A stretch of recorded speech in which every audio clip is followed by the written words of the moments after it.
Telespettatrici e telespettatori di Antenna 3, buona giornata, ben ritrovati. Prima edizione dei nostri telegiornali ed è un'edizione particolarmente ricca di notizie di cronaca, quella di oggi, sia dal Veneto che dal vicino Friuli Venezia Giulia, a causa della violenta ondata di maltempo che si sta abbattendo su tutto il nord Italia e sta colpendo in particolare il Friuli, soprattutto la provincia di Gorizia. La situazione più grave a Cormons, dove una frana provocata appunto dalle forti piogge poco dopo le 5 del mattino di questa mattina ha fatto crollare una casa di 3 piani. Sul posto vedete le immagini dei vigili del fuoco, stanno lavorando incessantemente da questa mattina all'alba i soccorritori. I vigili del fuoco hanno estratto vivo una persona e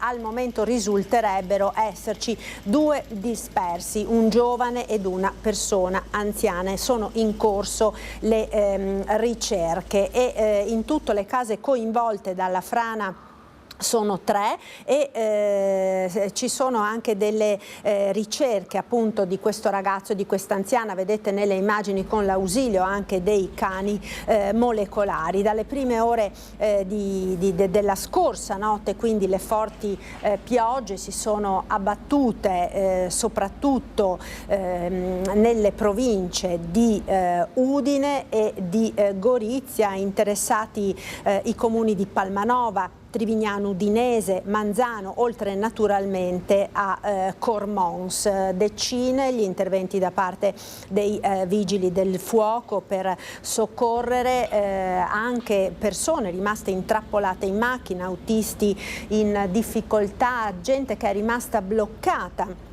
in casa a causa dell'acqua, degli allagamenti e degli smottamenti. La situazione è molto complessa e complicata perché abbiamo avuto problemi in più zone, ha detto il vice sindaco di Cormons Fabio Russiani, aggiungendo che siamo in contatto con le forze dell'ordine, con i soccorritori che sono al lavoro da questa mattina presto. Ecco, vedete dalle immagini dall'alto quanto sia impressionante ciò che è accaduto. Interi paesi, vie e campi sono finiti completamente sott'acqua. A Cormons le scuole sono chiuse, le piogge hanno causato infatti gravi danni e problemi in tutto il territorio, con vigili del fuoco e protezione civile che stanno appunto lavorando incessantemente. Numerosi messaggi anche da parte dell'amministrazione comunale di Cormons sui canali social. Il sindaco Roberto Falcaro ha detto: prestate molta attenzione quando vi mettete in auto perché alcune strade risultano ancora allagate, altre sono piene di detriti. Il sindaco ha disposto la chiusura delle scuole per la giornata di oggi, ovviamente considerate le critiche condizioni della viabilità e il rischio molto elevato. Ci stiamo adoperando tutti per fronteggiare al meglio la situazione, ha concluso il sindaco. E sul posto naturalmente ci sono anche gli inviati di TV12, l'emittente di Media Nord-Est che segue il Friuli Venezia Giulia. Sono in edizione straordinaria naturalmente da questa mattina. Sentiamo quindi alcune delle testimonianze che sono state raccolte dai colleghi sul posto. Guardate diciamo così, il giardino e il piano interrato di queste villette a schiera. Praticamente l'acqua nel garage arriva quasi fino al soffitto, 4 metri. Qui abbiamo, lei abita proprio in questa casa qui. Allora, è un disastro. Un disastro, mai visto una cosa del genere. 4 metri di acqua, ma non di acqua pura, acqua, non dico la parola, ma ha già capito, no? Lei ha il piano sotto praticamente invaso. Mancava poco che l'acqua arrivasse in sala. Ah, quindi stava salendo anche sopra? Infatti mancava un scalino per entrare in casa. Era 4 metri di acqua. Questo è successo sempre stanotte, come tutti ci hanno detto, si sono accorti intorno alle 3 più o meno. Lei a che ora si è accorto? 2:10 è iniziato a avere 10 cm di acqua in cantina, e dopo saliva, man mano saliva, e alle 3 è stato il boom. Alle 3 è venuta un'ondata di acqua che ha riempito subito. Vabbè, danni enormi. Esatto, buttare via tutto.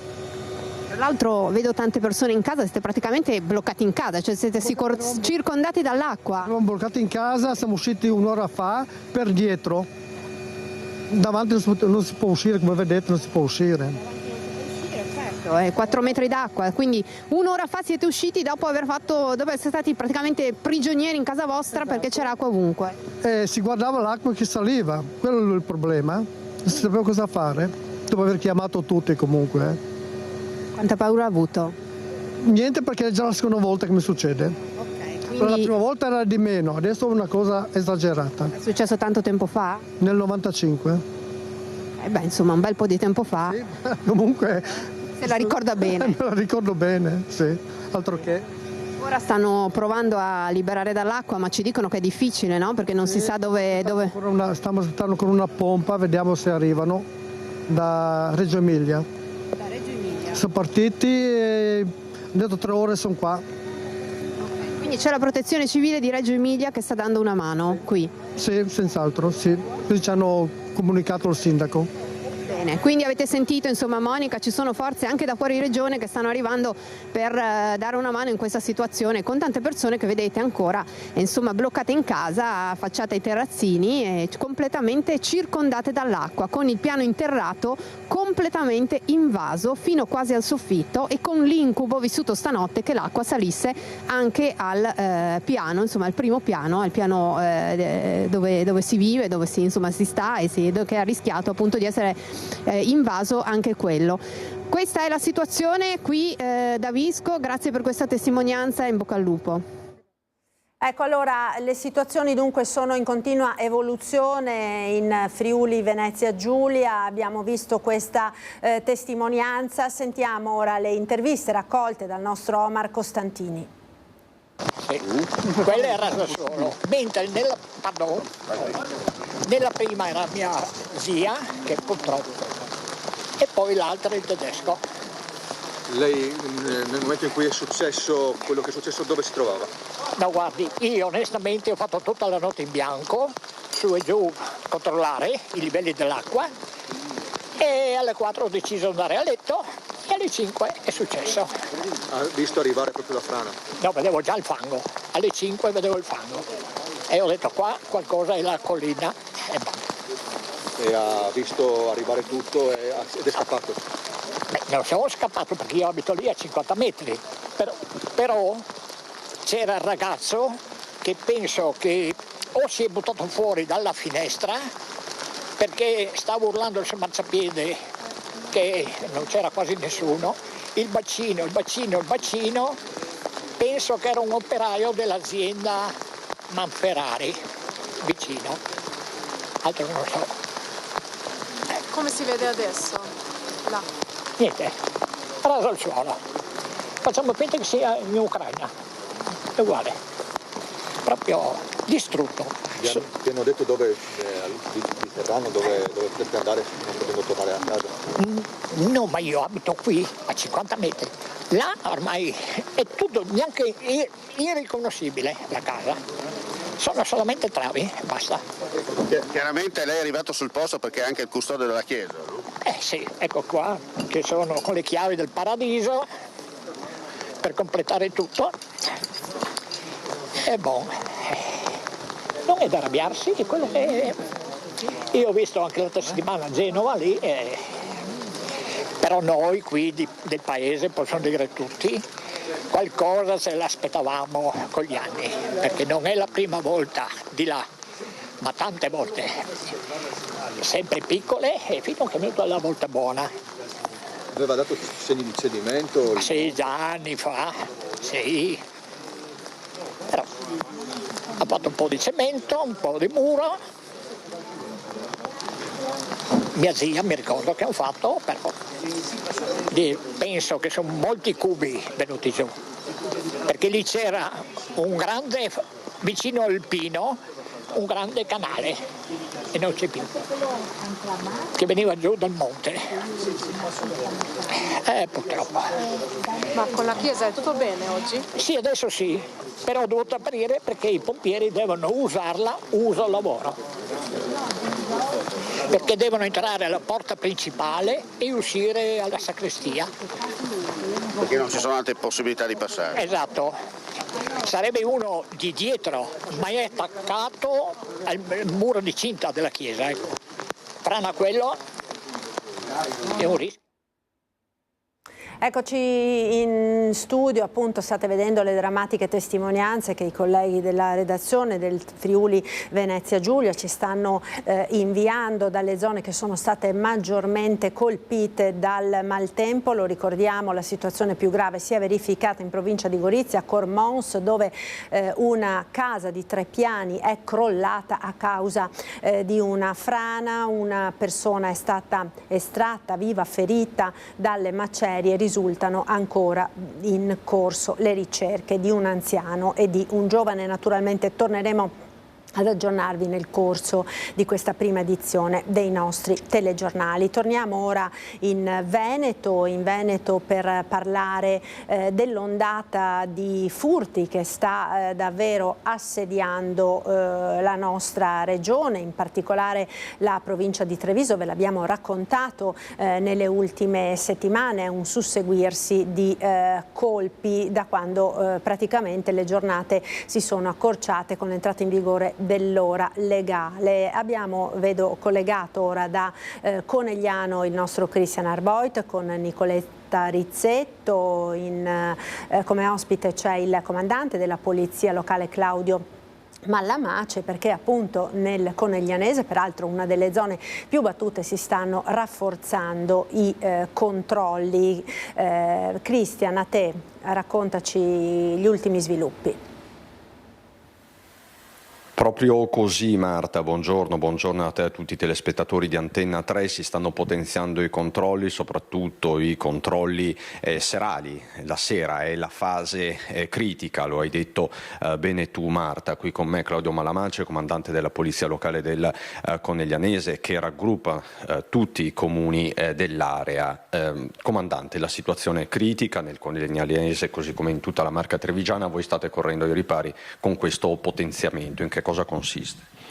Ma sicuramente abbiamo potenziato i servizi nella fascia oraria dell'ora di cena, sostanzialmente questa, quindi contiamo dalle 18:30 quindi fino alle 24, quindi è un 18-24 che si fa, perché vediamo che questo è l'orario in cui si concentra la maggior parte dei reati predatori. Naturalmente l'intervento non è soltanto con le pattuglie ordinarie, ma ci sono anche le pattuglie in borghese, quindi del nostro nucleo investigativo di polizia giudiziaria, che appunto serve per individuare eventuali veicoli sospetti. Su questo una grossa mano ci arriva dal controllo del vicinato, che naturalmente si è sviluppato in quasi tutti i comuni della gestione associata. Alcune segnalazioni magari sono prive di interesse investigativo, ma molte altre invece meritano di essere approfondite. Perché voi monitorate in tempo reale tutte queste chat di controllo del vicinato e quindi intervenite nei casi più sospetti. Sì, interveniamo e soprattutto utilizziamo anche gli strumenti tecnologici di cui abbiamo la disponibilità. Soprattutto dei misuratori di traffico che ci rilevano determinati veicoli, dove passano, quante volte passano, eccetera, come anche i varchi di lettura targhe. Quindi attraverso delle blacklist riusciamo a capire se ci sono dei veicoli che magari abitualmente transitano nel nostro territorio, oppure se qualche transito sporadico che può meritare di essere attenzionato maggiormente. E così magari poi le pattuglie durante i controlli stradali vanno a identificare chi c'è a bordo del veicolo, chi lo conduce, e quindi oltre a vedere l'aspetto strettamente correlato alla sicurezza stradale, quindi al codice della strada, anche dal punto di vista documentale, ma soprattutto si va a identificare, quindi dare un nome a un volto che potrebbe essere un volto interessante dal punto di vista investigativo. Quindi possiamo parlare, comandante, di una sorta di combinato disposto, controllo di vicinato e poi queste blacklist che vengono aggiornate costantemente e qui fate riferimento al sistema della videosorveglianza.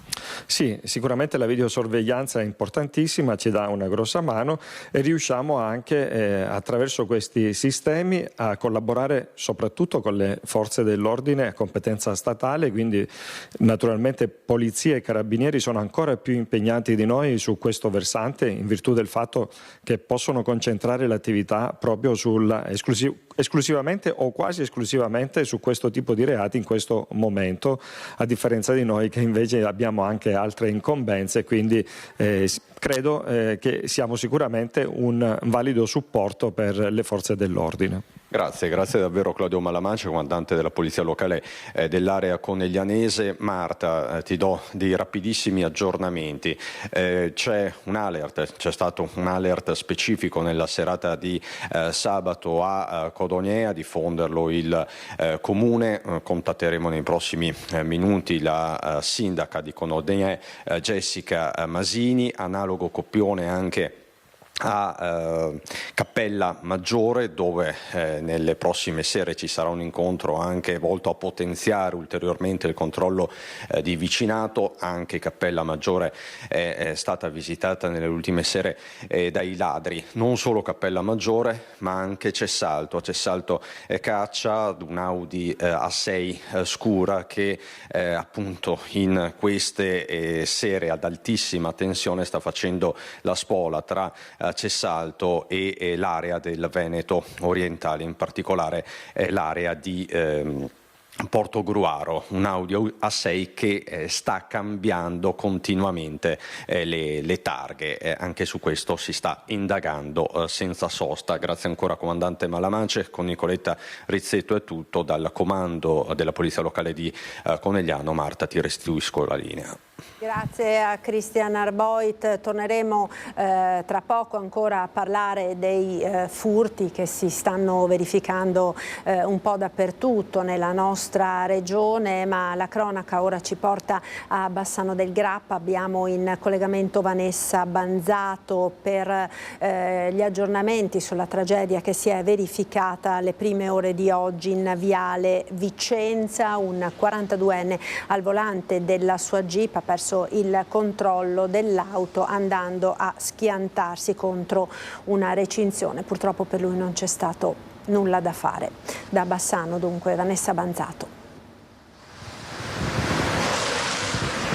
Buongiorno a te Marta e a tutte le persone che ci stanno seguendo da casa. In effetti è proprio questo il punto dove attorno alle 2 di questa notte un'auto è uscita di strada, ha abbattuto la recinzione di questo vivaio. Siamo in Viale Vicenza a Bassano del Grappa, si è capovolta su se stessa e per il conducente Massimo Perdoncin, un 42enne di Marostica, non c'è stato nulla da fare. Sul posto sono intervenuti i vigili del fuoco che hanno estratto l'uomo dall'abitacolo, hanno dovuto utilizzare le cesoie per estrarlo dalle lamiere, ma quando appunto l'hanno portato fuori dall'auto i sanitari che erano intervenuti contestualmente non hanno potuto far altro che constatare il decesso di Perdoncin. I carabinieri adesso stanno ricostruendo l'intera dinamica per capire le cause, per capire cosa possa essere successo. Non escludono alcuna ipotesi, comprese quelle del colpo di sonno, essendo successo attorno alle 2 di notte, o un malore che potrebbe aver colpito il conducente dell'auto, una Jeep tra l'altro, e quindi poi causare l'incidente stradale e il decesso del 42enne. Un uomo molto conosciuto a Marostica, lavorava in una macelleria tra Bassano e Marostica, una macelleria molto conosciuta, molto nota, e nella sua Marostica era uno degli sbandieratori, una figura apprezzata da tutti, ben voluta da tutti. Adesso c'è da capire cosa possa essere successo questa notte, perché si va ad allungare la lista delle persone decedute in incidenti stradali, una lunga lista che riguarda proprio l'intera regione, e anche la provincia di Vicenza purtroppo vanta una maglia nera per quanto concerne gli incidenti stradali con esito mortale. Da Bassano del Grappa per il momento è tutto, ti ricedo la linea. Grazie a Vanessa Banzato. Noi da Bassano andiamo nel Bellunese perché c'è un base jumper finlandese di 35 anni disperso sulle Dolomiti in un'area rientrante nel comune di Taibon a Gordino. Dopo che un conoscente ha dato l'allarme in seguito al suo mancato rientro venerdì sera, i soccorritori hanno perlustrato finora senza esito tutti i bivacchi presenti in zona ed ora si stanno concentrando sulle aree solitamente frequentate dagli appassionati di lanci con la tuta alare. Le operazioni tra l'altro sono complicate anche dal maltempo, dalle precipitazioni anche a carattere nevoso in quota che stanno interessando la zona. Sono interessati alle ricerche oltre al soccorso alpino anche i vigili del fuoco e le fiamme gialle. E dal Bellunese, da Calalzo di Cadore, abbiamo in collegamento Tiziana Bolognani per la pagina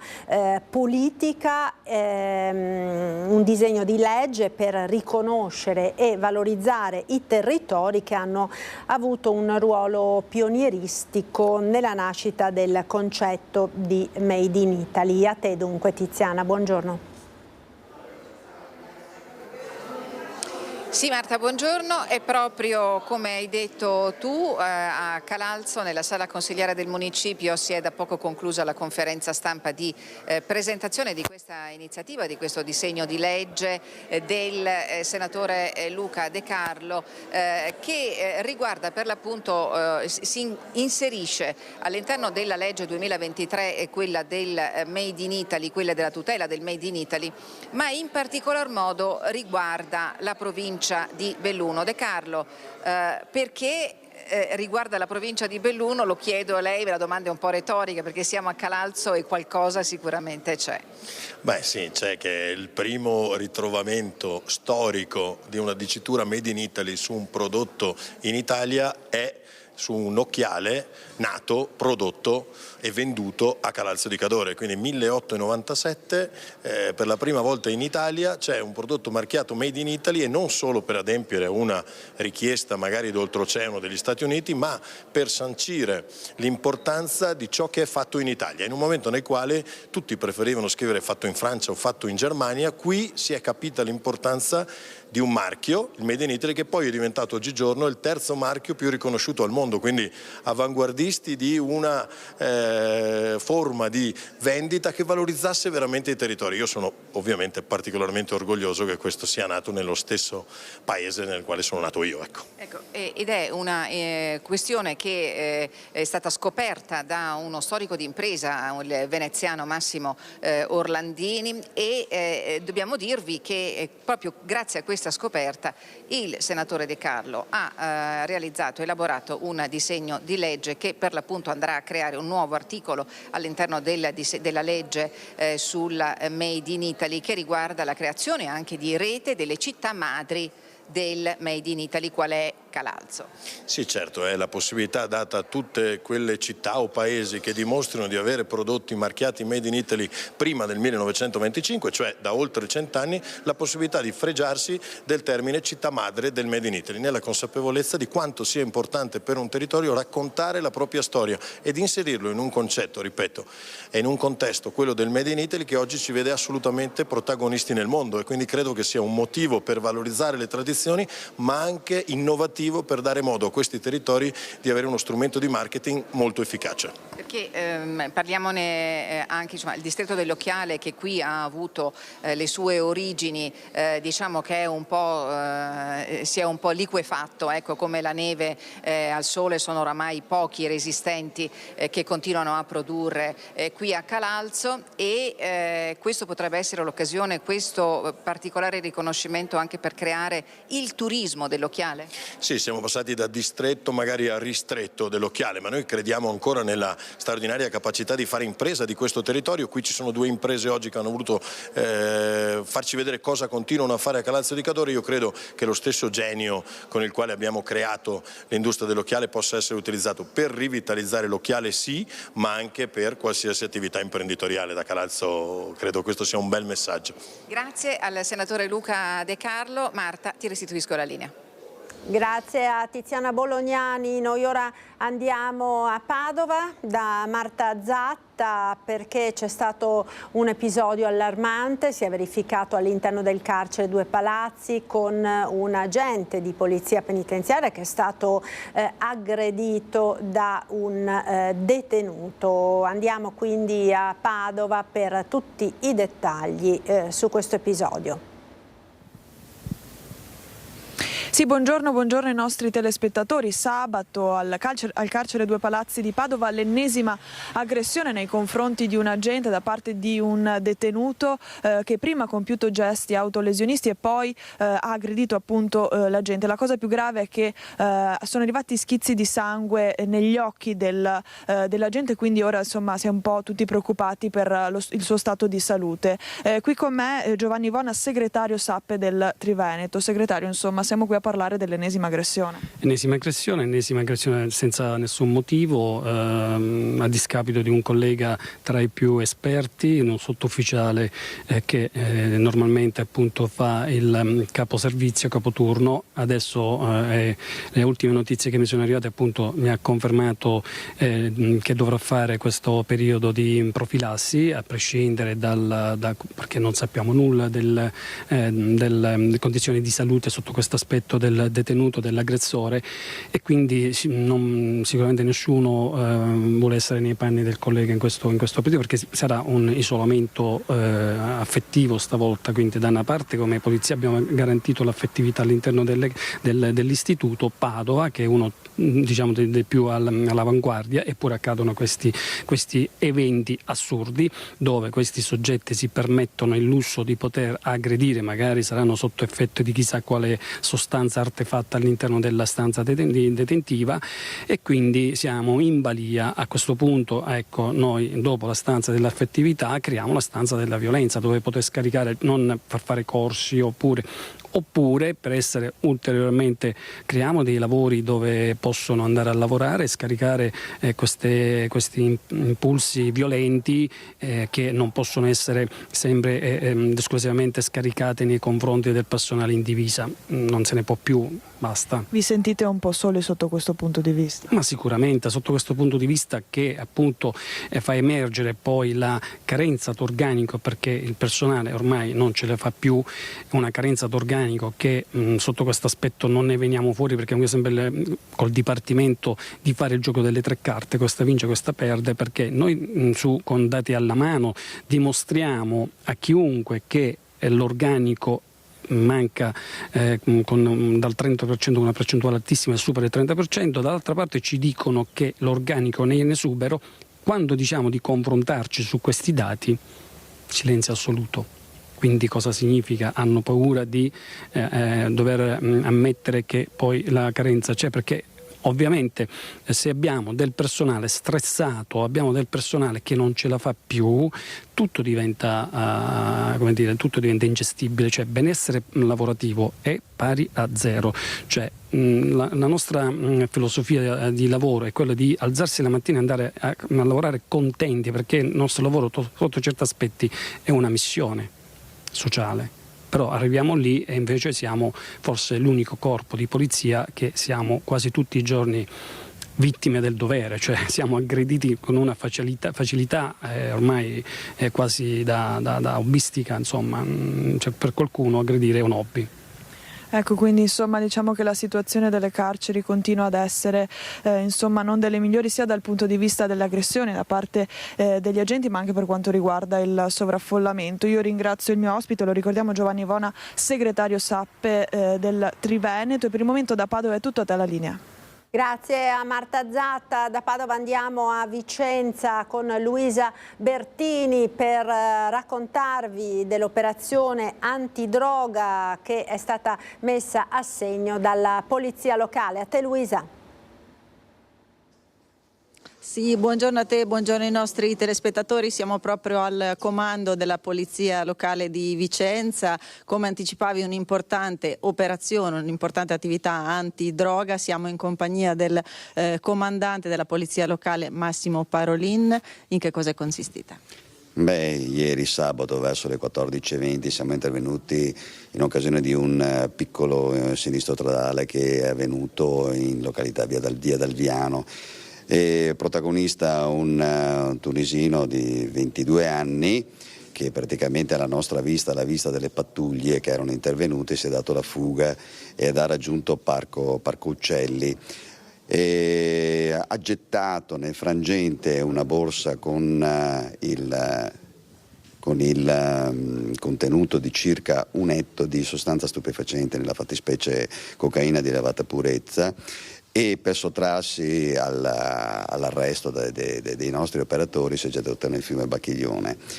I nostri operatori lo hanno seguito lungo le rippe del fiume e alla fine, allo stremo, ha dovuto raggiungerci, benché comunque gettando un sasso nei confronti degli operatori, sempre per sottrarsi, ma è stato poi portato su dall'acqua del Bacchiglione e portato all'arresto. Si tratta come dicevo prima, di circa 1 etto di sostanza stupefacente, cocaina di elevata purezza, 350 dosi se ne potevano ricavare per una somma circa di ricavato da parte illecito di 16.000 euro. Il soggetto era stato comunque già ammonito per un codice rosso da parte del signor Questore, perché infatti era stato ritenuto una persona socialmente pericolosa. Ecco, l'avete sentito l'esito di questa importante operazione antidroga, abbiamo visto anche il materiale sequestrato. Io ringrazio i nostri ospiti per essere stati con noi. Grazie a Luisa Bertini. Noi ora andiamo a Venezia, abbiamo in diretta collegata la nostra Anna Maria Parisi per tornare a parlare di Alberto Trentini, il cooperante veneziano detenuto in Venezuela. Sabato le parole... No, allora c'è qualche problema con il collegamento, fatemi sapere non appena sarà possibile collegarsi con la nostra Anna Maria Parisi. Ecco, ora la vedo. Anna Maria, se mi senti, allora parliamo, dicevamo, della detenzione di Alberto Trentini. Sabato era il primo anniversario, quindi 1 anno di carcere in Venezuela. Abbiamo sentito le parole molto dure della mamma nei confronti del governo, che non avrebbe fatto abbastanza per liberare il figlio. A te Anna Maria. Sì, ciao Marta, buongiorno. Parole molto dure, pesanti, che pesano, come dicevi tu, come macigni queste di Armanda, la mamma del cooperante veneziano detenuto con oggi, lo ricordiamo, da 367 giorni illegalmente nelle carceri venezuelane di Maduro. Però oggi è anche il giorno in cui si riaccendono le speranze per Alberto Trentini, considerata la notizia di queste ore della liberazione di un altro nostro connazionale, sempre dal Venezuela. Ma dalla speranza si passa comunque anche alla rabbia, in questi sentimenti altalenanti che si avvicendano, considerato anche quanto la preoccupazione per Alberto. Adesso è il caso di non spegnere i riflettori su Alberto. Così il giornalista Giuseppe Giulietti di Articolo 21, che fa proprie anche le parole di Armanda, la mamma, lo ripetiamo, del cooperante veneziano. E tutti insieme, appuntamento il 13 dicembre a Mestre, dice, per tenere accesi i riflettori, per chiedere la liberazione di Alberto Trentini, per chiedere altresì chiarezza per tutti quei casi dei nostri connazionali italiani arrestati e presenti, detenuti illegalmente in qualità di ostaggio politico nelle carceri dai governi stranieri. E allora sentiamo le parole di Giuseppe Giulietti e poi ancora con la parte tecnica di Tommaso Migot. Linea a te, Marta. Il governo ha fatto troppo poco, ha detto nella conferenza stampa di Milano Armanda Colusso, la mamma di Alberto Trentini, da oltre un anno in carcere in Venezuela. Sì, hanno fatto davvero troppo poco per riportarlo a casa, a differenza anche di altri paesi europei. Per questo articolo 21 ha ribadito che continuerà sino alla fine, sino alla sua liberazione, ad accendere tutti i riflettori, perché adesso c'è il rischio che prevalga il buio. E il 13 dicembre con la Fondazione Pellicani saremo tutti assieme a Mestre, anche con le altre famiglie che attendono verità e giustizia, Regeni, Paciolla, Rocchelli, Alpi, Rovatin. Faremo il punto con loro, perché c'è un tentativo di archiviare sia nelle aule giudiziarie sia di archiviare nella memoria, e questo è il tentativo peggiore che oggi bisogna contrastare con grande durezza. Abbiamo visto quanto accaduto all'alba di oggi a Bassano del Grappa con l'ennesima vittima sulla strada. Ieri si celebrava a livello mondiale la giornata in ricordo delle vittime della strada. A Treviso la FIAB, la Federazione Italiana Amici della Bicicletta, ha deposto delle bici bianche nei luoghi degli ultimi incidenti mortali di ciclisti in memoria appunto delle vittime, ma anche come monito affinché queste tragedie non si verifichino più. Una bici bianca per ricordare Giulia, Mauro, Diego, Dino e con loro tutte le altre persone che hanno perso la vita sulla strada. Nella giornata mondiale per ricordare le vittime della strada, la FIAB, Federazione Italiana Ambiente e Bicicletta di Treviso, ha organizzato una sorta di pellegrinaggio in sella alle due ruote sui luoghi delle tragedie dell'ultimo periodo, da Treviso a Villorba, per porre queste ghost bike a memoria di chi non c'è più e come simbolo di una strage che deve essere fermata. Depositiamo queste ghost bike nei luoghi in cui negli ultimi 14 mesi ci sono stati incidenti mortali dove persone in bicicletta sono state investite da automezzi a motore. FIAB da molti anni si sta occupando di sicurezza stradale. Ciò che è chiaro è che noi siamo invisibili, o meglio siamo poco visibili. Siamo veicoli piccoli e lenti rispetto alle macchine che sono sempre più alte, più larghe, più lunghe, più prestanti. Siamo poco visibili, quindi è importante creare consapevolezza rispetto alla visibilità del ciclista. Da FIAB la richiesta di maggiore attenzione in termini di risorse e di interventi a favore dell'utenza debole della strada. Quei soldi però aiuterebbero a dare risposte al dramma della violenza stradale, e cito solo alcuni numeri di una ricerca sulle città europee in cui il limite 30 all'ora, che a noi piace molto, è stato realizzato. Meno 23% di scontri stradali, meno 38% di infortuni, meno 37% di decessi, meno 18% di emissioni inquinanti. Davvero un bel passo verso città più a misura di persona. Dopo la fiaccolata a Castelfranco per ricordare le vittime della strada, i dati della provincia di Treviso diffusi alla vigilia della giornata mondiale vedono un calo dei morti in incidenti da 48 a 34 e dei feriti, ma un aumento del numero di persone che hanno perso la vita dopo essere state investite. Distrazione e velocità elevata le principali cause di incidenti, e proprio sulla velocità FIAB chiede interventi a salvaguardia di ciclisti e pedoni.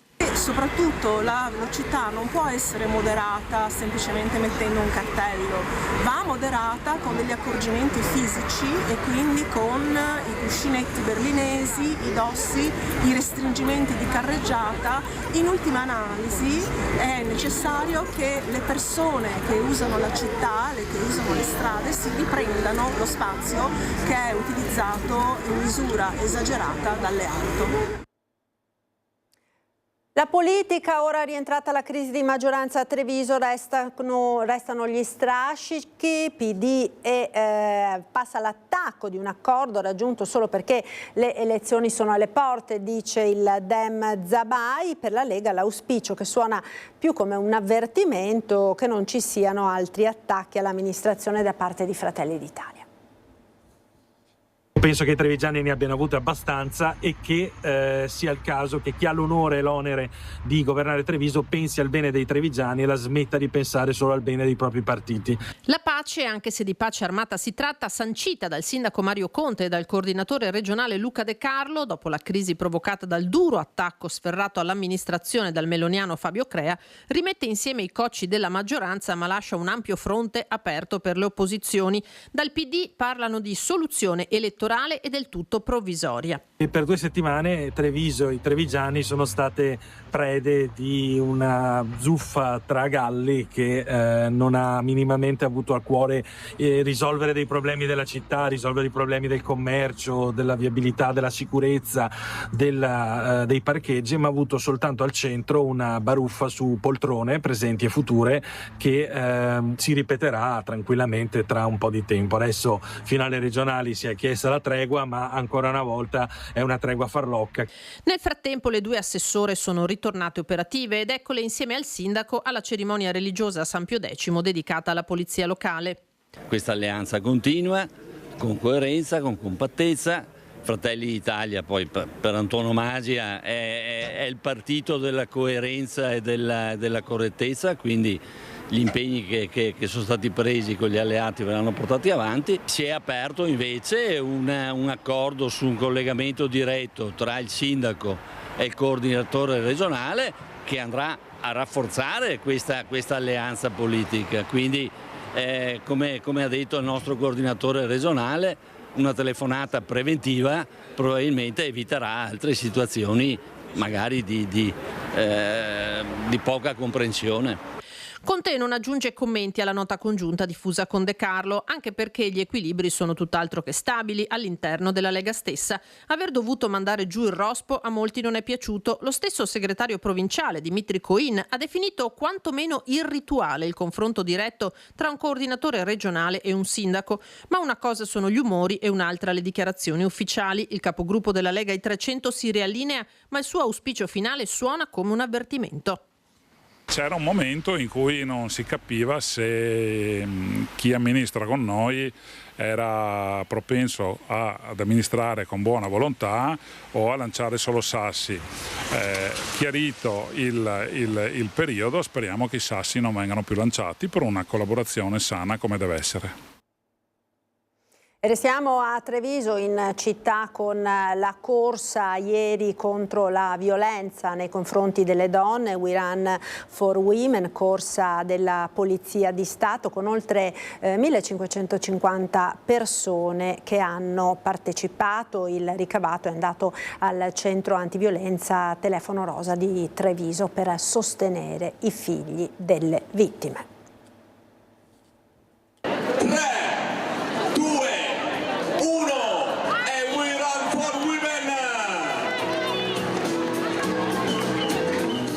Serpentone di magliette rosse per dire stop alla violenza sulle donne è la We Run for Women, la corsa promossa dalla Polizia di Stato che per la 4ª edizione ha fatto tappa a Treviso. Il capoluogo della Marca è così diventata la città simbolo di un forte messaggio. Treviso ha risposto e questa è una manifestazione importante per sensibilizzare tutti alla problematica della violenza dentro le mura domestiche, che come abbiamo sempre detto non è un problema solo degli addetti ai lavori e delle forze dell'ordine, ma è un problema di tutti.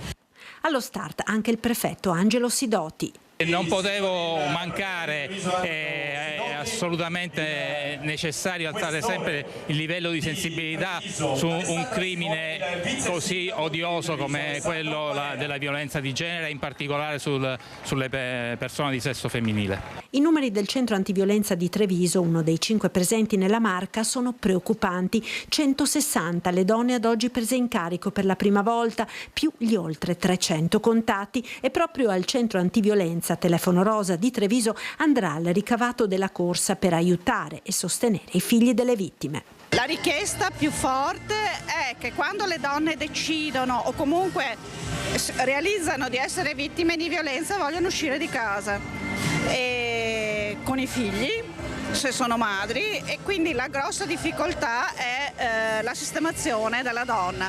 Noi abbiamo a disposizione 3 case. però non sono una sistemazione stabile e loro hanno bisogno di lavorare e avere un posto dove stare, perché poi la donna la forza per fare il suo percorso la trova.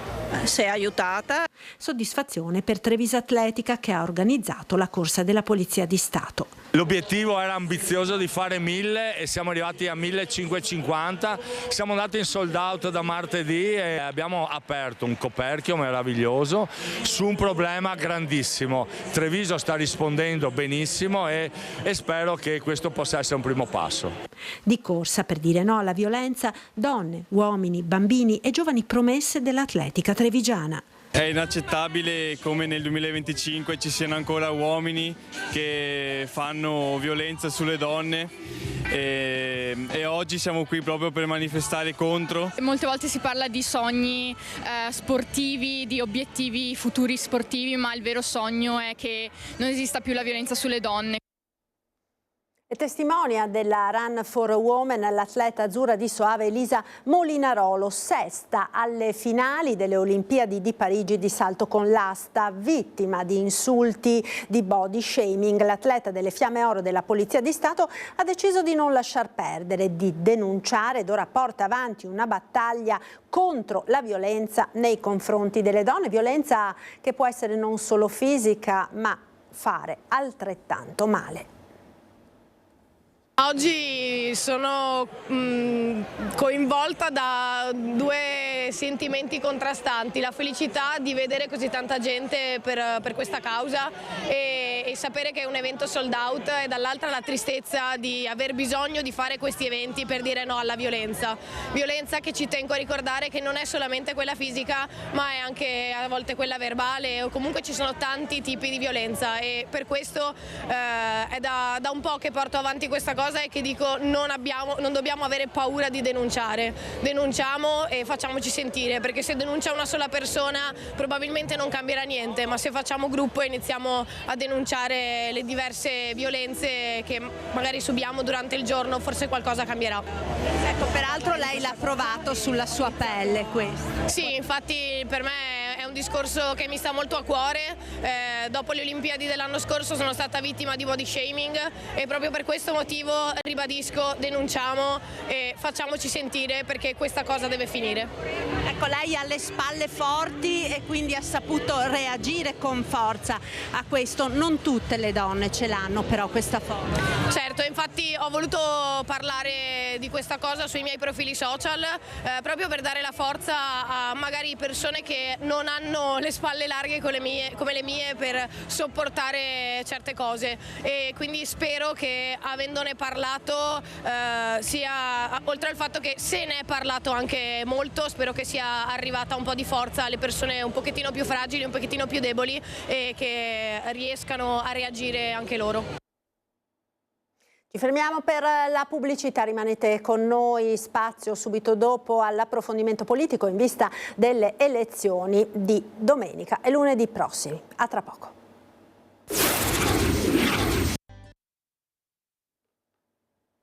Eccoci nuovamente in diretta, prima edizione dei nostri telegiornali. Siamo allo spazio dedicato all'approfondimento politico in vista delle elezioni regionali di domenica e lunedì prossimo. I nostri ospiti quest'oggi sono Alessio Morosin di Buongiorno. Liga Veneta Repubblica, candidato presidente della regione Alberto Stefani, e Iuri di Resistere Veneto. Buongiorno a tutti. Buongiorno, candidato presidente Riccardo Zumschi.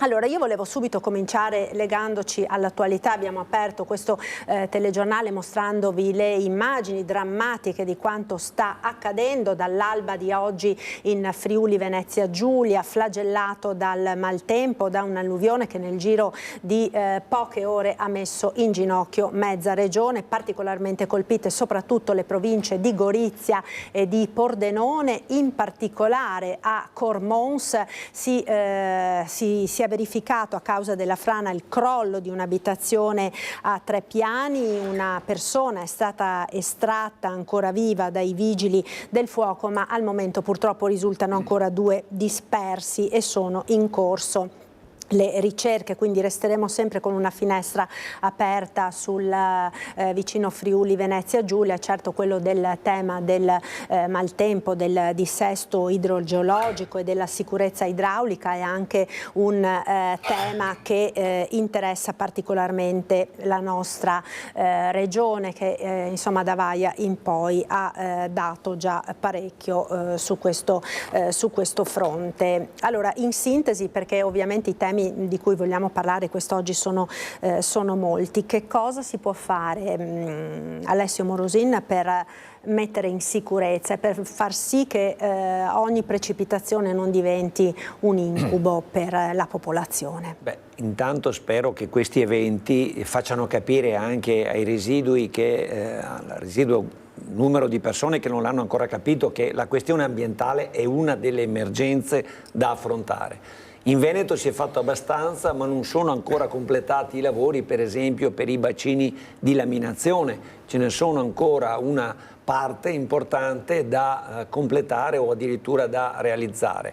E quella è una risposta tecnica, la prima risposta tecnica che gli esperti hanno suggerito di realizzare con una certa urgenza. Ma poi c'è anche l'uso del suolo, l'uso delle zone industriali, per esempio, realizzate e abbandonate, che devono essere ripensate soprattutto per quanto riguarda il deflusso delle acque, lo scorrimento delle acque. Poi c'è la pulizia, anche le cose più elementari. Un tempo, quando il nostro Veneto era agricolo, in autunno e in inverno si faceva la pulizia dei fossi, si faceva un'attività importante per il deflusso delle acque. E in realtà poi con gli anni 60, 70 e 80, con l'urbanizzazione incalzante, si sono realizzati dei piani di scolo delle acque non adatti, non idonei, e bisogna intervenire e ripensare, perché l'emergenza idraulica e la situazione ambientale non è delle migliori assolutamente.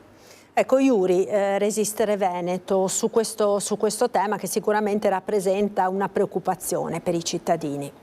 Beh, ma io, come dico sempre, allora, soprattutto in questi casi qui, questi eventi penso che capiteranno sempre più spesso e noi dobbiamo essere pronti prima di tutto, perché è un lavoro che comunque secondo me può essere fatto prima per non arrivare a questo, perché dopo purtroppo siamo tutti bravi a parlare, ma intanto i danni ci saranno e quindi comunque costerà forse più il danno che quello che si poteva fare come prevenzione. Quindi io dico, chi comunque ha il potere, e quindi in questo caso penso che sia un compito dei sindaci, hanno anche questa responsabilità per questi eventi qui. Bisogna prevenire, bisogna spendere i soldi nella maniera giusta e lì dove serve, per non arrivare a questo, perché una volta poi quando si arriva a questo, purtroppo, ripeto, ci sono oltre i danni, magari anche ci saranno vittime, speriamo di no, però è un argomento che comunque va affrontato prima. Dopodiché io penso ormai stiamo toccando il fondo in tutti i sensi, quindi anche la natura si ribella e questo noi comunque dobbiamo prenderne atto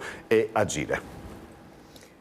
Altro tema, diciamo, tra quelli che sono in vetta alle preoccupazioni dei veneti è quello della sicurezza. Ve lo stiamo raccontando ormai da settimane, da mesi, direi. La regione è bersagliata dai ladri che, soprattutto da quando è entrata in vigore l'ora legale, le giornate si sono accorciate, stanno davvero battendo palmo a palmo la regione. Vorrei farvi vedere un servizio che abbiamo realizzato proprio ieri a Lanzago di Silea sull'ennesimo raid dei ladri che ha preso di mira un intero condominio. Vediamo e poi ne parliamo assieme. Lei è rientrata a casa intorno alle 10 e c'era il divano proprio dietro la porta. Ha fatto fatica a tirarlo avanti e ha trovato la camera completamente sottosopra. Gli hanno preso tutti i soldi che aveva, tutti i risparmi, gli hanno preso tutto l'oro, c'era tutto sottosopra. La signora Mary continua a piangere disperata ed affida la figlia al racconto del furto subito nell'appartamento dove abita in via Lombardia a Silea. Qui è l'intero condominio ad essere stato razziato tra le 18, le 20 e 30 di quello che sembrava un normale sabato sera. I ladri sono saliti dalle impalcature appena montate per dei lavori sulla palazzina, hanno scassinato le finestre e svaligiato 3 appartamenti. Il colpo più grosso a casa di Mary Appletei, originaria del Ghana, Ghana in Italia da oltre 30 anni. Un lavoro alla De Longhi aveva portato a casa tutti i risparmi, una vita di sacrifici in vista di un viaggio che avrebbe dovuto fare a dicembre nel paese natale. I suoi risparmi, che erano circa 7.000 euro, che appunto doveva usare per andare a fare una vacanza in Ghana. Doveva tornare a dicembre, ma non se ne fa niente ormai. Abbiamo preso tutto l'oro che aveva, alcuni appunto sempre gioielli portati dal Ghana, abbiamo preso anche un sacchetto di argento, ma sì, la cosa più grossa appunto sono i risparmi, che alla fine ha risparmiato tanto, ha lavorato tanto per poi farsi portare via in poco tempo. Tanti sacrifici, soprattutto tante rinunce, per niente. La sua vicina, Alika, che abita nell'appartamento sottostante, i ladri li ha visti scappare quando ha aperto la porta per rientrare a casa. E dopo un ladro, non lo so, il cappuccio è via fuori subito e io ho paura. La signora ha chiamato il figlio di carabinieri, l'appartamento era completamente sottosopra, i ladri hanno rovistato dappertutto, persino nella lavatrice. La signora è ancora scossa, la figlia le fa compagnia. Quando ho saputo di questa cosa sono rimasta veramente scioccata. Mio fratello ieri sera si era nel parcheggio, quando è entrata mia mamma, da quello che mi racconta lei, che mia mamma ha urlato, li ha visti i ladri sì, di spalle, non ha visto la faccia, sì, che sono scappati, ha urlato e nel frattempo mio fratello era nel parcheggio. Sì, dopo è intervenuto anche lui, ma comunque ormai erano scappati. Anche qui pochi dubbi sulle modalità del raid. I ladri dal Parco dei Moreri hanno scavalcato la recinzione e sono saliti utilizzando l'impalcatura. Altro appartamento svaligiato, quello della famiglia Scattolin. Da noi hanno divelto la finestra, io ho la finestra blindata, hanno divelto una finestra e sono entrati.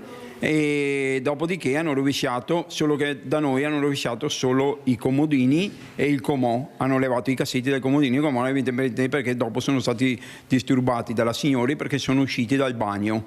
Hanno fatto il salto dal bagno e sono usciti. Da noi è sparito un po' di oro e basta, diciamo, hanno fatto più danni da noi che resto. Sì, perché hanno rotto il profilo della finestra da noi, hanno rotto il profilo della finestra e la finestra è intera e l'hanno buttata sopra il letto. I condomini sono sconvolti, nel palazzo c'è tanta paura, anche perché non è la prima volta che qui arrivano i ladri. 2 mesi fa sono stati dal signore qua. La settimana scorsa sono stati sulla Binata lo stesso e arrivano tutti dal parco, perché li abbiamo, stamattina io ho fatto il giro e ci sono tutte le impronte lungo il camminamento, ci sono proprio tutte le impronte e c'è un giubbotto appeso, evidentemente l'hanno perso.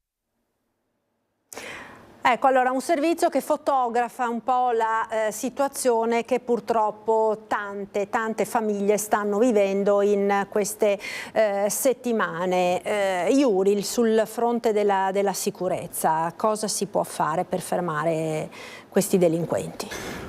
Ormai penso veramente sono mesi che io continuo a ripetere sempre le stesse cose, perché questo è un fenomeno che veramente adesso ha toccato il fondo, perché non si può accettare a qualsiasi ora tutti i giorni a poter essere visitati, perché ormai si può anche chiamare una visita da questi, perché questi non si preoccupano di niente, di nulla, entrano e fanno quello che vogliono.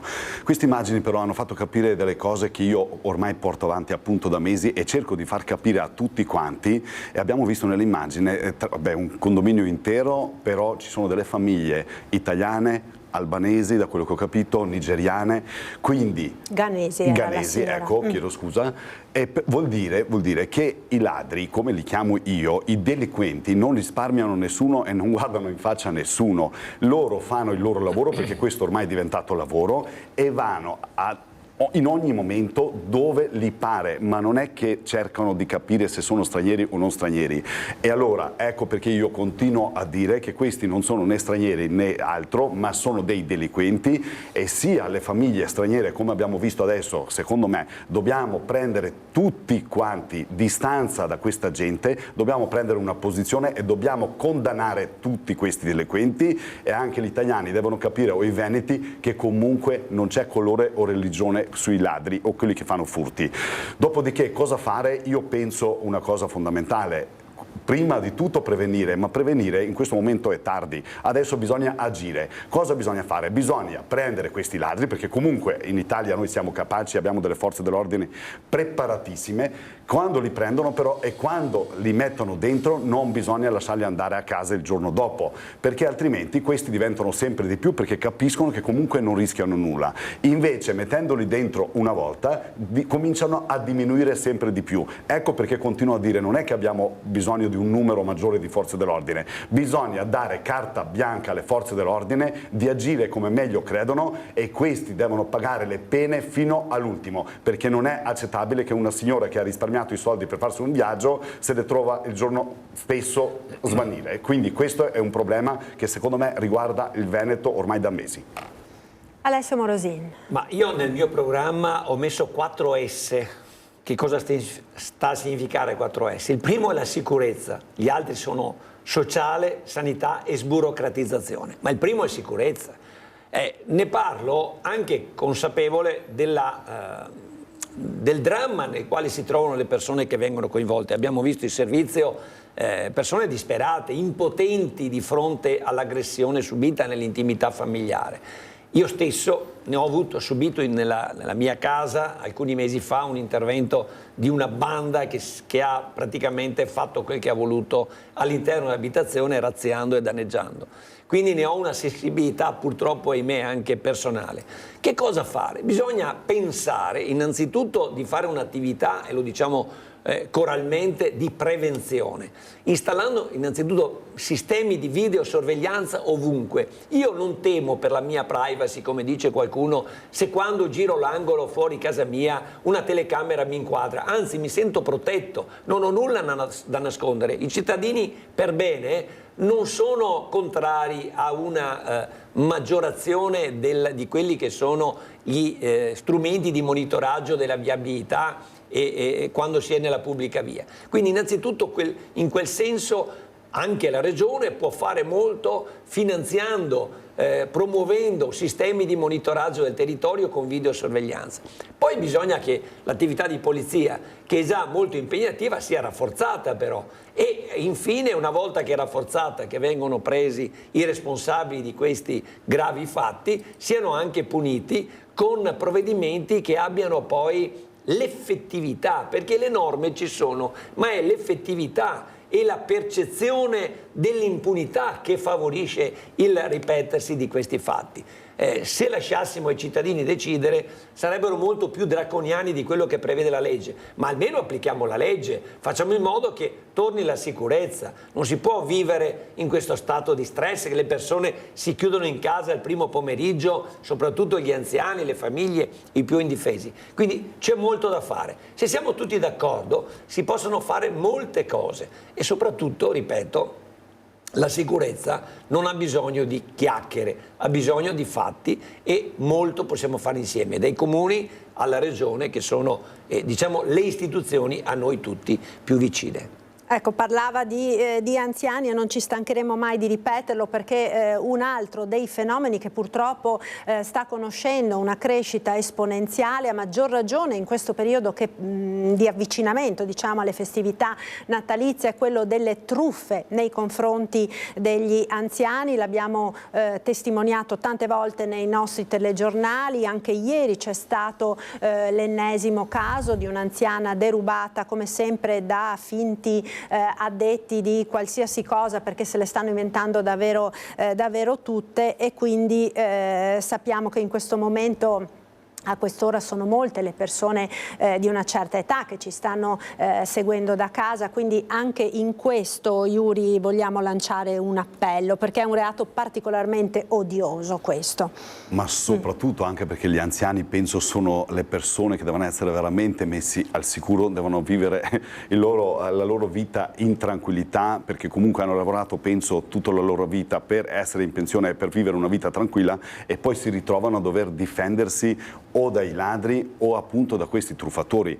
Ma tutto questo perché c'è, come diceva Morosin prima, allora la videosorveglianza a me va benissimo, perché comunque va benissimo, ma il problema è che questi non hanno paura di nulla, cioè quindi a me la videosorveglianza va bene, ma mi serve per capire chi sono, per poi prenderli. Il problema è che quando io li prendo, questi si mettono addirittura davanti alle telecamere e fanno i giochi o prendono in giro chi le registra. Vuol dire che non hanno nessuna paura, e anche i truffatori, e io conosco personalmente, si è rivolta una signora da me che ha perso 230.000 euro, e questa è una ex bancaria, lavorava in banca, è stata raggirata, quindi pensa quanto sono bravi questi truffatori a raggirare la gente, ma l'hanno provato anche con me e ci erano quasi riusciti, all'ultimo secondo mi sono fermato perché mi è sembrato strano. Con questo voglio dire che questa è gente preparata, ma questa gente preparata va presa e va messa dentro, perché un truffatore non può essere a piede libero, perché è un pericolo per tutti, ma soprattutto per gli anziani che non meritano questo. Quindi io penso che il Veneto veramente si meriti una sicurezza maggiore di tutta quella che è stata fino adesso, perché stiamo veramente toccando il fondo. Morosin, un focus sugli anziani, perché appunto è particolarmente odioso questo tipo di reato. Le truffe sono odiose in genere e sono dei reati molto gravi, e gli anziani sono in questi ultimi tempi le vittime designate, perché più fragili, perché portatori di minori difese, perché la stanchezza dell'età, il fatto di aver meno possibilità di cogliere la sofisticata scelta dei truffatori. Magari perché oggi, anche di avere ancora maggior fiducia nelle persone rispetto a quella che possono avere i giovani. Sì, purtroppo è anche questa l'affatto, che si ripone la fiducia negli altri, non è più come un tempo. Io ne vedo anche, faccio l'avvocato, quindi ne ho viste di tutti i colori, non si è più nella truffa più volgare, quella della telefonata, o suonano il campanello, arriva uno, dice guardi suo figlio, suo nipote, suo marito, sua moglie ha avuto un incidente, bisogna pagare subito qualcosa. Quella era la truffa, diciamo, alla napoletana, dico io, quella di un tempo. Oggi sono sofisticatissime, sono le truffe per esempio degli investimenti, delle redditività alte, della investimenti, non so, nell'oro, nel bitcoin, in questo e quello. Lei può guadagnare molto online, anche i giovani vengono fregati da questo. È una cosa che bisogna pensare, ragazzi, diciamocela francamente, che non viene nulla gratuitamente, cioè non è pensabile che se da banca nel conto ti dà lo 0,75% di interessi, ci sia qualcuno che ti possa far guadagnare il 10 o il 15%, addirittura in un mese. È una truffa all'evidenza, non dovete fidarvi. Dice ma c'è Tizio, Caio. Poi,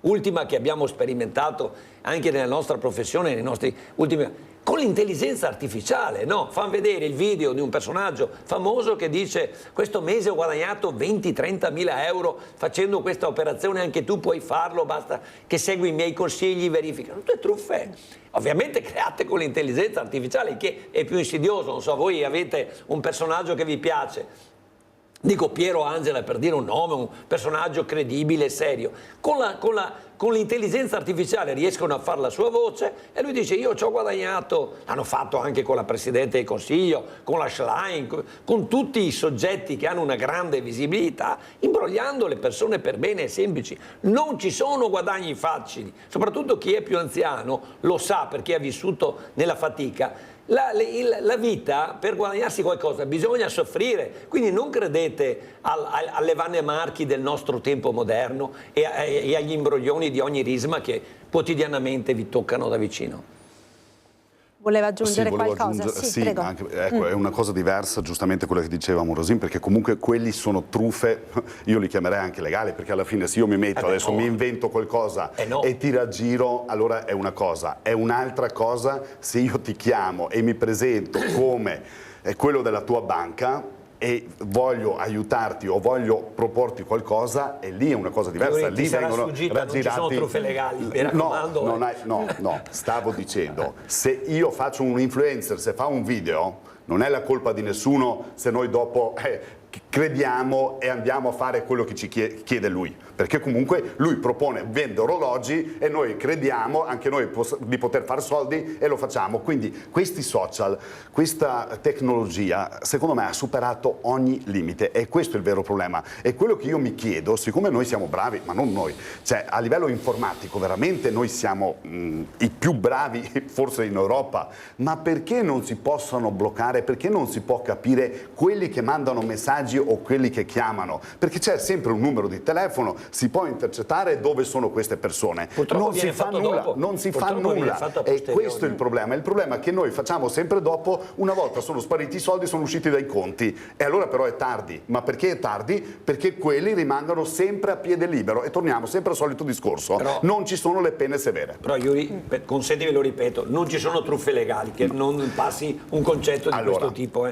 mi raccomando. Bene, non intendevo dire quello, un influencer che fa il proprio lavoro e se io dico questo telefono costa 500 euro e ti fa dopo ti può portare a casa altri 500, se tu lo accetti io ti ho detto la cosa, dopodiché se l'accetti sei stato leggero, ma quello che fanno con gli anziani è una cosa diversa, o soprattutto anche con noi, vengono a truffarti presentandosi come diciamo o lavoratori che comunque sono del settore o comunque si presentano, a me si è presentato come il segretario della banca. Come fai? Cosa fai? Cioè con lo stesso numero, con lo stesso logo, tutto quanto. Ti manda un messaggio, tu li devi chiamare e loro dopo comunque fanno il loro lavaggio del cervello e tu sei fottuto.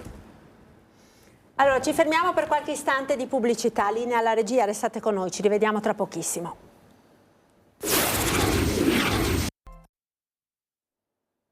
Eccoci ancora in diretta, prima edizione dei nostri telegiornali, spazio all'approfondimento politico in vista delle elezioni di domenica e lunedì prossimi, insomma ultime battute della campagna elettorale, ultime giornate. E proprio in queste ultime giornate di campagna elettorale arriva una notizia che sicuramente è di un certo rilievo per la nostra regione, riguarda l'autonomia, perché domani a Roma ci sarà la firma delle prime 4, mi sembra, pre-intese, 4 materie sostanzialmente: protezione civile, previdenza sociale integrativa, professioni e tutela della salute. Alessio Morosin, che cosa significa questo e arriveremo veramente all'autonomia o sono dei passi? Non mi faccia domande provocatorie. Questo è il tema della mia vita, per cui avrei bisogno di un tempo lungo, ma cercherò di essere semplice e utile intanto. Per dirle che cosa? Il tema dell'autonomia differenziata, anzi dirò una cosa, sul tema dell'autonomia differenziata domani presentiamo a Noale col professor Mario Bertolissi il suo ultimo libro, appunto, che si chiama Autonomia differenziata, e chi vuole venire sarà un incontro interessante. Il professor Bertolissi ha trattato il tema in modo scientifico e la cosa che a me sta a cuore è questa: primo, che il voto del 22 ottobre 2017, dove c'è stato un risultato clamoroso al 98,1% di sì, è un referendum di cui dobbiamo ancora rivendicare la piena validità e il punto di partenza per ogni trattativa con lo Stato, che finora ha imbrogliato il Veneto, ci ha chiuso in gabbia il tema dell'autonomia. Seconda considerazione, che dico anche come tecnico del diritto, quantomeno come appassionato di diritto costituzionale: il 116 terzo comma prevede le intese dirette tra la regione interessata, avete capito bene, al singolare, la regione interessata, e lo Stato. In realtà con la legge quadro Calderoli, a cui bisogna dare atto, lo stesso Calderoli non credeva, perché ha detto con chiarezza che gli fa venire i brividi presentare questa legge. Perché? Perché non era necessaria.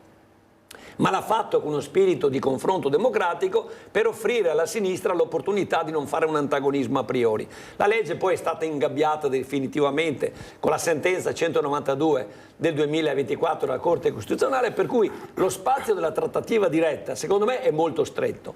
Le intese dirette, o anzi le preintese quadro, potevano già essere attuate. Ne abbiamo una prova perché a febbraio 2018, quindi pochi mesi dopo il referendum, il governo Gentiloni con la Regione Veneto dette seguito a queste trattative e ci fu un'intesa su 5 materie, la preintesa quadro su 5 materie, e all'epoca non si distingueva tra le 14 per le quali sono necessari i LEP e le 9 senza LEP. Concludendo, perché il tema è amplissimo, le preintese di cui parlava lei riguardano le materie senza LEP, che non avrebbero, cioè dovrebbero andare in porto immediatamente. Ecco perché il prossimo Consiglio regionale, io sarò alfiere di questa decisa azione supportato dal professor Bertolissi e da altri studiosi, bisogna partire dal referendum e pretendere le intese dirette. Ben vengano anche queste cose, però siccome non ci credo, perché la Corte Costituzionale ha ingabbiato definitivamente il percorso della legge Calderoli, bisogna andare all'origine. 116 terzo comma, intese dirette. Iuri, sull'autonomia del Veneto. Guarda, mi viene da ridere perché io penso, cioè veramente, adesso 2 o 3 settimane fa Salvini, una volta che hanno annunciato appunto Stefani presidente, ha detto che dopo le elezioni si parlerà e si farà l'autonomia. Chissà come mai però dopo le elezioni. Probabilmente questo messaggio non è arrivato bene e non ha avuto successo e allora guarda caso oggi che mancano 4 giorni già si parla delle prime firme preintese piuttosto che. Ma io chiedo a questa gente, ma è possibile che continuiamo a prendere in giro i veneti? Cioè sono stati 8 anni, 8 da quello che diceva Morosini, da quando è stato questo referendum, non hanno fatto nulla e adesso oggi lunedì che mancano 4 giorni promettono già quello che stanno facendo o quello che devono fare.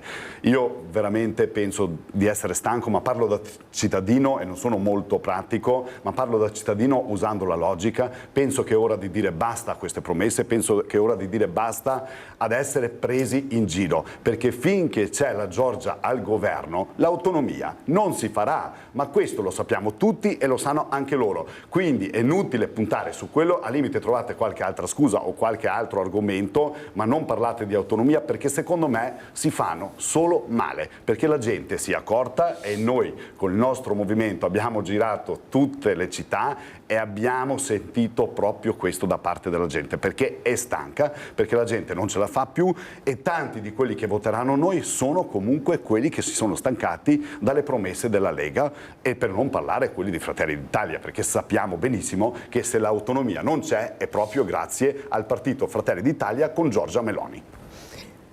Altro tema in cima alle preoccupazioni dei veneti è quello della sanità.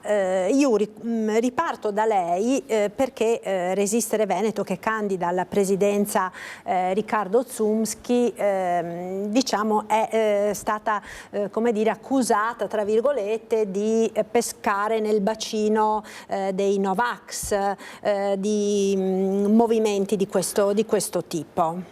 Beh, guarda, hanno provato in tutte le maniere ad accusarci, a comunque parlare male di noi e a metterci in difficoltà. Allora, lo ripeto pubblicamente e lo dico qui, e questo vale sia per me, ma tutto per il nostro movimento, ma soprattutto per Riccardo Zumski.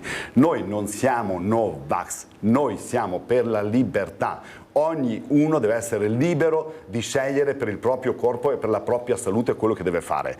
Per quanto riguarda la sanità, io penso chi meglio, e questo lo consiglio a qualsiasi presidente dopo arrivi, visto che comunque Zumski entrerà questa volta dentro, io lo consiglio che prendano in considerazione il dottor Zumski, perché comunque ha dimostrato in passato quello che è capace di fare, sia da sindaco ma soprattutto da medico, e per quanto riguarda la sanità penso che sia la persona giusta, ma smettiamola con questo no vax, non esiste, noi siamo per la libertà, ma penso che sia giusto che ognuno comunque nella vita sia libero di scegliere quello che deve fare con la propria vita, e quindi con questo spero di aver dato una risposta chiara per sempre.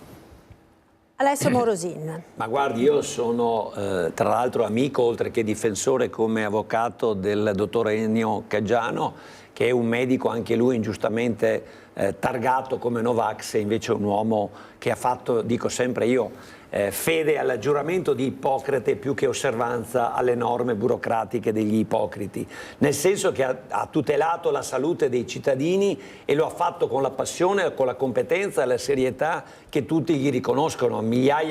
Decine di migliaia di persone sono dalla parte di questo medico, come immagino ha fatto il dottor Zumski.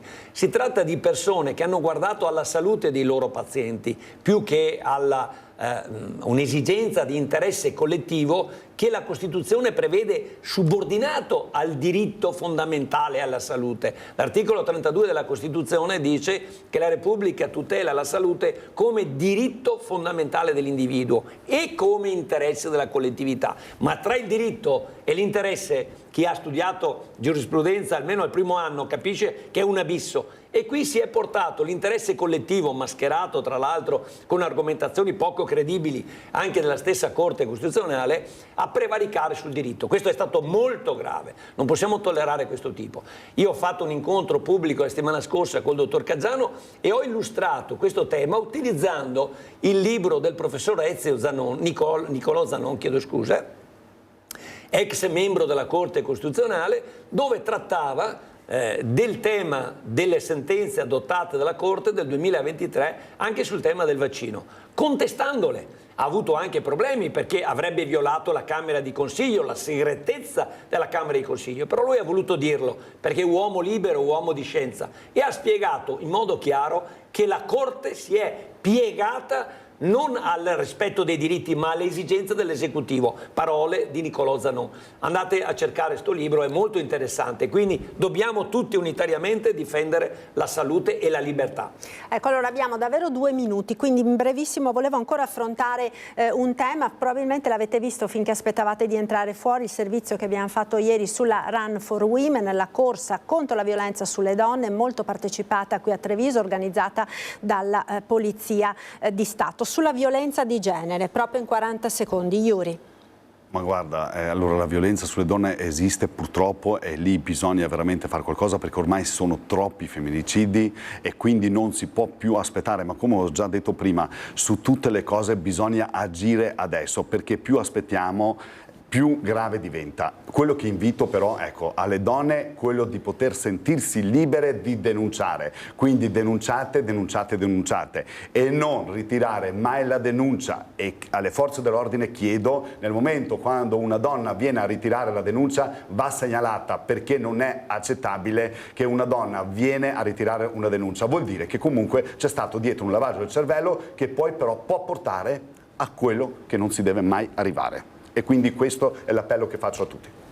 Morosini. Ma a me viene anche dall'esperienza, innanzitutto è una questione culturale, bisogna prepararci all'educazione sessuale, all'educazione relazionale e affettiva, a cominciare dai giovani, perché la violenza nasce all'interno di un contesto di degrado, di mancata anche cultura del rispetto, la non accettazione del rifiuto, del no. I bambini anche da piccoli non sono abituati alla cultura del no, cioè a farsi dire no, invece bisogna accettare il no. Quando non si è abituati a questo, un po' più grandicelli non accettano il rifiuto del compagno, della compagna, del partner, e quindi cosa prendo? Il coltello? Ma siamo impazziti. Bisogna pensare all'educazione affettiva, sessuale e relazionale. Poi bisogna ovviamente qualificare sulla parte, nel momento in cui accade e la prevenzione non basta più e cade il fattaccio, bisogna che ci siano delle forze di polizia qualificate per raccogliere adeguatamente quelle che sono le denunce. Non è una denuncia come le altre, quella di una donna che è stata violentata, è una denuncia che ha bisogno di sensibilità diverse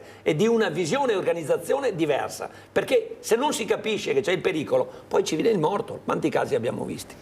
Allora, il tempo è terminato, io vi ringrazio per essere stati con noi, grazie a Yuri di Resistere Veneto, grazie ad Alessio Morosin, Liga Veneta Repubblica, a tutti voi grazie per averci seguito. Subito dopo la sigla, come sempre, l'appuntamento è con le previsioni del tempo al nostro meteo. Arrivederci.